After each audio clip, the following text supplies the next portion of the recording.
જ્ઞાન સહાયક યોજનાને રદ કરવા માટે હવે તો શાળામાં વિદ્યાર્થીઓ પણ દ્વારા બાળગીત ગાવામાં આવ્યું। હવે તો સરકાર અને શિક્ષણ મંત્રી જાગો। શાળાના વિદ્યાર્થીઓ પણ હવે તો આંદોલનમાં જોડાયા છે। હજુ સુધી સરકાર કેમ કોઈ નિર્ણય નથી લઈ શકતી કે પછી આંદોલનને આગળ વધારવા માટે જ આંખ આડા કાન કરીને બેઠા છો?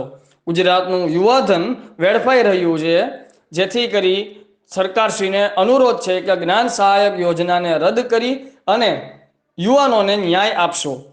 બ્યુરો ચીફ સુરેશભાઈ પારગી, આઝાદ મીડિયા લાઈવ, મહીસાગર।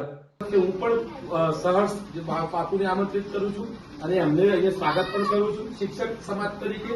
અને સાથે સાથે હોનહાર વિદ્યાર્થી, એટલા માટે હોનહાર વિદ્યાર્થી કે જે ડીસા ખાતે એક મોટું સંકુલ છે પરિવાર પડતો